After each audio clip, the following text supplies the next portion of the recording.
Trump effect is reverberating around so many parts of the American economy, but there are now clear signs Australia's economy and spending will also be affected.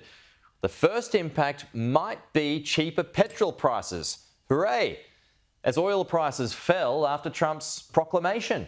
Our business editor, Ross Greenwood, is with me. Ross, good morning to you, sir. How can one Trump statement move the price of oil? Well, it's not just about what he was saying, it was about who he was saying it to. He was saying it to the Saudi Arabians directly.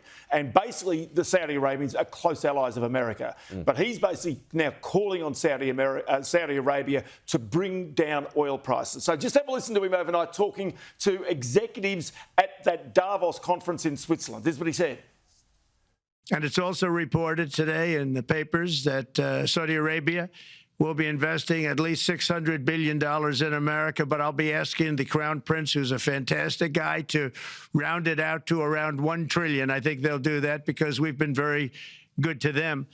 And I'm also going to ask Saudi Arabia and OPEC to bring down the cost of oil. You got to bring it down, which, frankly, I'm surprised they didn't do before the election. That didn't show a lot of love by them not doing it. I was a little surprised by that.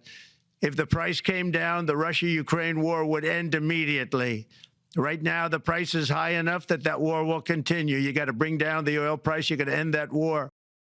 So you get that, don't you? So he's saying basically to OPEC and to Saudi Arabia that the reason why Russia can survive and its war effort continues to survive is because the oil price is so high and it's continued to export to places like China and India, different parts of the world. Oil prices come down, he says the war ends. You basically starve Russia. This is the Brent crude price right now, down by 1.4% off that statement by Donald Trump overnight, $77.89. So you can really start to see here, Pete, that you know, that effect is real. This is what crude prices have done over the past year, down by about 2%. So they've been relatively steady throughout the year.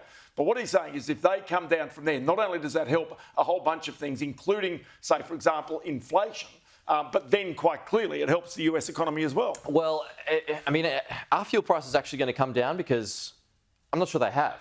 No, that's a good point. And it's a really interesting thing to look at this. So I went back and looked over the past year, and you're right to say that fuel prices haven't actually come down all that much. So let's have a look at this. So the price of petrol going back to January last year was $1.80.5 a litre. And that's around Australia. This is the average around Australia, right? So, sorry, that's now. That's pretty much now, this last week. And then the average price last year was $1.88. And you can see even here, this is the reason for it. When the Aussie dollar goes down, the price of our imports goes up. So petrol prices go up. And so this is one of the interesting parts about what happens, is even if oil prices were to come down, petrol prices should come down. But that Australian dollar, many people suggest, could get down into the 50s. Now, if it goes down into the 50s this year, the price of petrol, the price of everything goes up, the price of all our imported goods, the price of cars goes up, the price of a whole bunch of stuff. And that also creates more inflation. So there's this sort of two-edged sword. Yes, the oil prices might come down, but the dollar could also go down along with it. And as we know, I mean, there's a flow-on effect to all of this, isn't there? Because, you know, oil prices come down. Logic tells you that takes pressure off inflation, and then that gives the Reserve Bank something to think about.